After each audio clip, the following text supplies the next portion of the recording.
Good morning, everyone, and welcome to the Early Morning Podcast. I'm your host, Josh Zuck. And I'm Lou Jenkins. And I know that the text on your screen doesn't say the Early Morning Podcast, but trust me, this is the Early Morning Podcast. You're not going to want to miss it. No, you're not. So, yes, for those of you that are tuning in for the first time, which will be everyone because this is the first podcast that Lou and I are doing. This is just a podcast that we wanted to put together just because. Why do we want to put this together, Lou? That's a good question, Josh. Because we have fun conversations. We want to share those with the world. They're also fairly deep sometimes, so we can have good discussions on things, but they're always fun. All of our conversations deserve to be heard by everyone. Yeah, we want the world to hear what we have to say. Exactly. Or something like that. Something like that. Honestly, this podcast is probably going to be just kind of random. We're just kind of hoping to release a podcast, hopefully weekly in the morning, so that it can be a part of your weekly routine, maybe Monday mornings or whenever this comes out. But yeah, just to kind of be a part of the morning routine, just to hang out with both Lou and I. We might talk about movies. We'll talk about verses we're reading in the Bible or passages. We might talk about deep, hot topic issues and whatever is on our mind that day. So yeah, just be kind of a great way to start your week off with some fun. Always have fun, exactly. But maybe some thinking to get your week started. Christians need to be thinking people, don't they? I would agree. Yeah. Definitely. Let's kind of dive into our first thing that we're going to talk about here. Lou. Josh. What's... I don't know why I'm being so... It's probably this coffee that I'm drinking because, believe it or not, I actually don't really like coffee that much. If you could see his face, you would know that that's true. Lou offered me some coffee when I came in here, and I said yes. And now it's sitting in front of me in this little cup, and I've been sipping on it, but I don't really like it. Well, you can't have an early morning podcast without coffee. I felt like maybe throughout this podcast we can develop my love for coffee. Maybe that's one of my goals. Yeah, and by the end of it, I'll be drinking it and enjoying it. But right now, it's just gonna be pain. But yes. So our first topic, Lou, what's your favorite movie? Oh, that's a tough one. Remember the Titans is probably my favorite movie. Is that? It's that football movie. The Denzel. Football. I don't think I've ever seen it. Oh, it's good, man. You have never seen it? What's wrong with you? Maybe I have. Dude. Movie night. When did it come out? Years ago.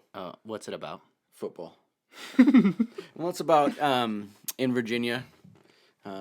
I don't know, probably 30, 40, maybe even 50 years ago now, where schools were integrating between black and white communities. And it's just a story of a couple coaches who, one from the black community, one from the white community, they integrated together, and the schools integrated together, and just their story of strife, racial strife, and strife on the football field and within the coaches, and how they overcame that. And yeah, they were victorious in so many ways, not just on the football field, although they were, but it's just a story of overcoming some of those things for the greater good.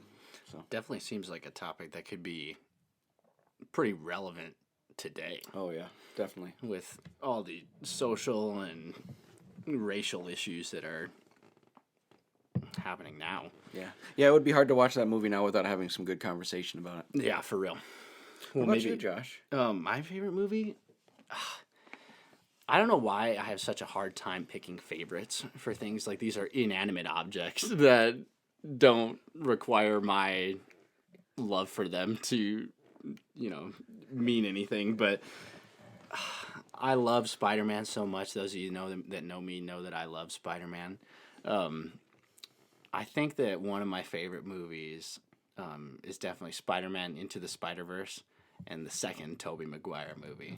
The Spider-Verse, that's the cartoon one, right? Yeah. Miles. Don't make fun of me. I'm not making fun of you. I'm just asking.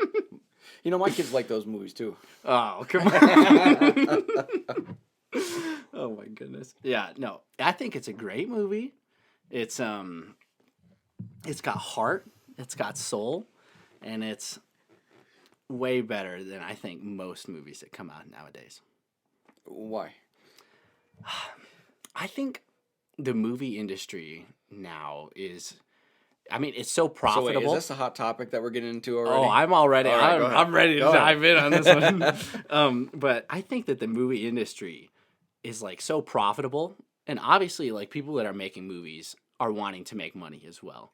But I think that when your heart's not behind a topic and the sole reason for making a movie is just for the money, it's like you can tell. You can tell those movies, and they're just not nearly as good. And the people that copy other people's movies, and I think that we're having a, like, what's it called?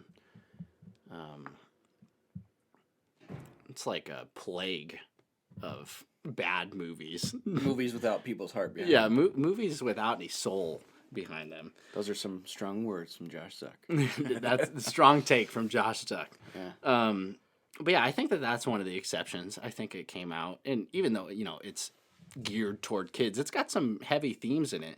And spoiler alert, if you haven't seen the movie yet, I mean, Spider-Man dies in the very beginning of the movie, so it's Which one though? Which exactly one? which one. It's got heavy themes. It's deep and it's thought provoking and it's got heart behind It it. does. Yeah. It's a good movie. Deals with some real issues like family issues. And, It does. Things like that. Yeah.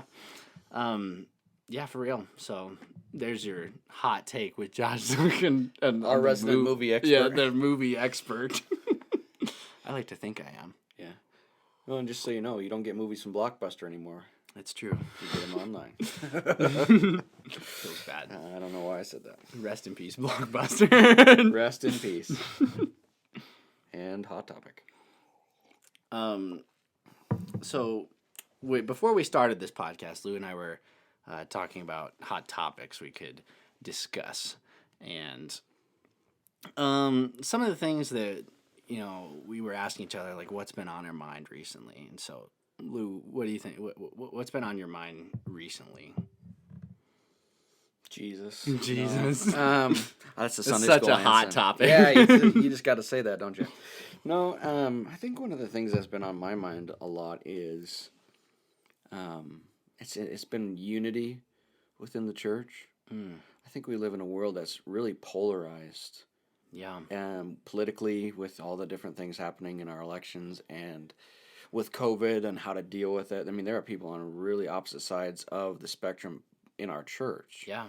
So one of the things that we've been, as pastors of Living Rock, have been thinking about a lot is, I mean, how do we stay unified as people? How do we strive for unity? And so I would say that topic has been one of the things that's on my mind a lot is just unity within the church. I wonder why that is, like, especially in politics, just thinking about politics recently. Why do both sides look at each other like they just hate each other? Like, you see all the Facebook posts about people wanting to, what's it called? Just love each other even though they disagree. But I feel like we don't see that, like, in the media and on social media, Right. And everyone just hates each other. Well, I think that's one of the big keys, what you just said there. I think that's the social media. I mean, it makes information move so much faster than it's ever moved in history. Right. And you can convey so much so quickly. And a lot of it's the worst parts. Yeah, and most of it's the worst part. Right? Yeah. You get these little 140 character tweets or a Facebook post, and what you hear is the flash point. Yeah. The point where people will argue the most because let's just face it, people are looking for a response. They're looking for a reaction. They're looking to start something. So if they wanted to have a real conversation, they'd get off their computer and talk to somebody. Well, and there's a lot of security behind a screen. Oh, yeah, there's keyboard courage. Keyboard courage. Keyboard courage. Yeah, it's terrible. Yeah, yeah. Yeah, people just thinking that they can say anything to someone, but like would never say that to someone in person. Right. Yeah, and I think another issue is the the worldview of our culture is no longer tolerant. Like, we scream for tolerance, but there's a book called The Intolerance of Tolerance, where the basic idea is you used to be able to say, I disagree with you, but I'll fight to the death for your right to believe that. Yeah. Now it's, if you disagree with me, you must hate me. Mm. And so that really sparks things as well, as we don't have this mutual understanding of, you can have your understanding and I can have my understanding, but we can still be friends. Right. We can still have this conversation. So it's just shouting across the bow, keyboard courage across the internet at people we've never met, at people we'll probably never meet. Yeah. Yeah. It definitely seems like that. Especially, it seems like a lot of posts on Facebook are just, like you said earlier, like targeted toward trying to get that dialogue sparked and just trying to make people upset, which is just so dumb and stupid. I think that, I don't know, this might be a hot topic, but I think we view a lot of our political leaders in a light that probably shouldn't be viewed in. Like, while they are political leaders and our president is, we're supposed to respect our president and we're supposed to do that, and they make a lot of our decisions, but it seems like a lot of people are just taking, Donald Trump or Joe Biden and just taking them and putting them in this light, like almost like an idol, Yeah, they're our president. They're not the savior, right? Exactly. And then you get these images of, like, Trump with Jesus behind him, like with his hands on his shoulders or something like that. I've seen those. Those It's so they're dumb. Those are dumb. I'm just gonna say it. They're dumb, dude. Hot topic. I'm behind a microphone. This is They're dumb. yeah. People can't see your face right now. No, that's true. That's true. But seriously, that's what we do. We elevate those things and we make them idols. You're right. Yeah, that's a problem. Yeah. Because then when we elevate Joe Biden or Donald Trump to an idol, then the people who are on the other side of the aisle look at it and go, "Oh man, I have zero desire to even talk to you. I'm just going to start, shouting. Exactly. There's no desire for conversation." So. Yeah, exactly. But I think one of the keys to it is get off your computer, sit across from somebody, grab a cup of coffee or whatever you like to drink, and just seriously have a conversation, get to know somebody, and preferably someone who's not the same as you, who doesn't think the same as you, Right.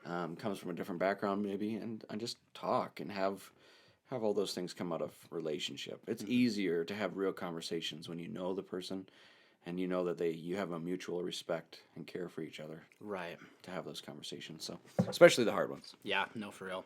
I think it is like that. Even just that idea is kind of dying when people just really do not even want to entertain the idea of having a conversation with someone who doesn't believe in what they believe in, which is sad. And yeah, I don't know. I don't even know what to say. It just is sad. It's sad. And I think sometimes maybe it's we don't know what to say. And Right. sometimes it's just too hard. But again, it's easier out of relationship. It's easier out of, I know this person respects me, and I know I respect them. Right. Again, you get on the internet, and no one respects you if you're just shouting across the internet. Exactly. So, Yeah, for real. so Josh, what have you been reading in your Bible lately? So I've actually been in Acts recently, and you recommended to me reading in Acts a while ago, and I'm just now getting into it. What did I read this morning? Let me open up my Bible here right now, currently. So I just read through the stoning of Stephen, and just everything leading up to that, and Stephen's speech. It's chapter 7 in Acts, and it is such a powerful part of Scripture right here. It seems like Lou and I were talking at one point about possibly writing a story that involved this, like what would you call it, like a... It's like historical fiction. Yeah, historical fiction story based in this region of the Bible, ending with this part because it's so pivotal. And looking at this part of the Bible through that lens of like, I think that can be a really, I'm kind of getting off topic, but I think that can be like a really great way to view the Bible. Like I've had one of my mentors who discipled me at college. His name was Neil, and he told me to look through the lens of the Bible as like a director sometimes, and just thinking about like, you know, how would like what would you be seeing if you were in this time period, and what would you be hearing, and if you were amongst that crowd with Stephen, like what would be people be saying, what would the smells be going on, and like, and that's just like when you look at a part of passage like this, or a passage like this, and just like put yourself in it, it's like crazy, and it is so powerful and insane. And yeah, that's what I've been going through recently. Yeah, I know. That's one of the things I like to say is just walk the streets with those people. Yeah. And, experience the cross or experience Stephen being stoned. Because this is not just a story. The It Bible actually happened. Yeah, it's a recording of what really happened, and Stephen really was stoned to death. Yeah. And yeah, they're not just stories. And I think sometimes as Christians we go, oh, these are good stories, but we forget to put ourselves on the streets of Jerusalem, going, oh, this really happened. I can put myself in this word and walk essentially with them. Like my favorite one is the road to Emmaus, where Jesus kind of explains the whole Old Testament, and it's about him. And I can almost picture sometimes as I'm reading that, trying to stop and think, what would he have said? And you kind of picture the high points of the Old Testament, sacrifices and the king and all those different things, and how it pointed to him, and it was all about him. So yeah, I think that's a really good practice. Neil's a pretty wise guy. I would say so. Neil, if you're listening to this, shout out to you. We love you. Lou's never met you, but I love you. I'm sure Lou does too. Absolutely. For me, I've been reading, we're studying the Gospel of John in our church, verse by verse. That's what we do. We just preach through books of the Bible. We think God has to say, what God has to say is better than what we have to say. So we just try to go through the word and teach it line by line, verse by verse, and walk through. We're going through the story of Jesus, the life and ministry and the words of Jesus, and it's been pretty amazing. But in my personal devotions, I've been dissecting Philippians, the epistle of joy, the letter of joy. Yeah. And I've just been spending the last 3 days in the first chapter. Just driving into it, and there's a lot about joy and affection, and there's a lot about the gospel. But one thing that stuck out to me as I was reading today is just the way Paul talks about his life. He says, "It's my eager expectation and hope that I will not be ashamed, but that with full courage, now as always, Christ will be honored in my body." And then here's the key phrase, "whether by life or by death." And then he says, if I live, I'll live for Christ, and if I die, that's better. That's not really our perspective, is it? No. We don't think of death like that. But Paul goes, if I die, I'm with Jesus face to face. Yeah. If I live here on the earth, I'm living for him and for the good of these other people. But if I die, I get Jesus fully. Right. And I think that's the Bible's perspective, isn't it? Well, yeah, we were even just talking about the other day, in a different part of Acts, where the disciples were talking about taking their suffering or they were thankful for their suffering. I can't remember the exact wording of it, but it's just such a different perspective to think like, oh, to suffer for Jesus is better than anything else. Like, and being thankful for that. Yeah. And praying for boldness so that it'll happen more, and that they'll be able to go out so that they'll be able to speak on Jesus' behalf and be able to preach those words and then be persecuted more, Right. And I think Philippians does a really good job. Paul in Philippians records a lot of looking to heaven and how it affects how we live now. I think that's the perspective of those apostles who were suffering. And Paul, who's writing, is they look to heaven and expect and rejoice in that day, and it affects how they live now. They're already experiencing walking with Christ. They're already experiencing the kingdom, but it's not full yet. And they know that someday they'll experience Christ. So they prepare themselves on the way to meet Christ. And that ought to be our perspective too. We ought to live every day as if we're going to stand before Jesus. And sometimes I think we forget that, even as Christians. We live today for today and forget that heaven should color how we live today. Yeah. Yeah, seeing Jesus face to face, and It's like our ultimate goal or something like that. Yeah, it's something like that. I don't know, but yeah, it's pretty amazing, his perspective there. Yeah. Full rizzle. So something that I've been thinking about a lot recently, and I thought would be cool to talk about, just because we've got two very different perspectives when it comes to this topic. But I've just been thinking about parenthood a lot recently.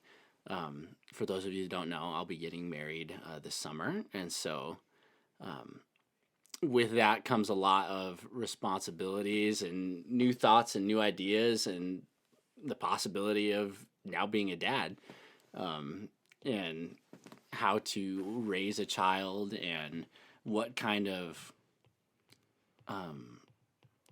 ideas and thoughts I want to, just what kind of morals and ideals I want to instill into my child. And so, yeah, me being someone who is not a father currently, and then Lou, who's already done this thing and knows everything about it. I just can't remember it all at once. So yeah, what do you think? Like, what are the best ways to instill those Christian beliefs and lifestyles into your child? Yeah, I think first of all, one of the things that I've learned is some things are better caught than taught. So believing them for yourself and living them out as parents has got to be the first. Because if you teach your kids about Jesus and you live like hell, then what are they going to think? How are they going to experience your walk with Christ in your life? They're going to look at you and go, "What? I don't want that." Right. They're not even real. They don't even believe what they say they believe. So I think that's really important to say first, is that you have to believe it and walk it out. And I have to believe it and walk it out as a parent. Yeah. Otherwise, our kids see a hypocritical life and not a life that honors and glorifies Christ in our parenting. I think that's really important to say. Another thing to say is I think the gospel has to be at the center of our parenting, meaning we are people who sin and fail. And I think sometimes as parents, we look at our kids and go, "I need you to be better than I am, and so you need to do all these things that I tell you to do." And we forget sometimes that we fail just like they fail. Yeah. And very often our kids fail in the same ways we do. We see it in them, but we don't see it in us. So being humble enough to say, with the gospel, that Jesus forgives us, and we pursue this together, and confessing our sins to our kids. That's something I have to do regularly because I mess up all the time. Yeah. So I have to go to my kids and say, I'm sorry, I messed up in this way. God doesn't want Daddy to act like that.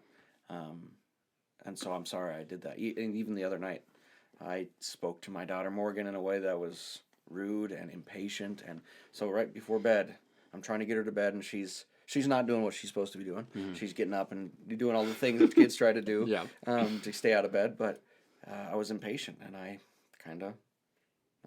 really showed that in my words. So I had to go back to her as she's laying in her bed and say, "Morgan, I'm sorry. I shouldn't have talked to you like that. That's not something that pleases God, and so I shouldn't act like that. I shouldn't be like that. Plus, you don't deserve to be treated like that either." Right. So I think confessing sin and being gospel-centered in your approach to parenting is really important. Yeah. So basically what I'm hearing is that if I'm perfect, then my kids will be perfect. Yeah, good luck with that. That's going to be my goal. Well, I think that's everything that we have for our podcast today. Thank you all for tuning in to the Early Morning Podcast. I know there's no "the" in the title, but trust me, it's there in spirit and in heart and in mind. Thank you all for tuning in. I'm your host, Josh Zuck. And I'm Lou Jenkins. And we'll see you all next week. Peace. Peace out.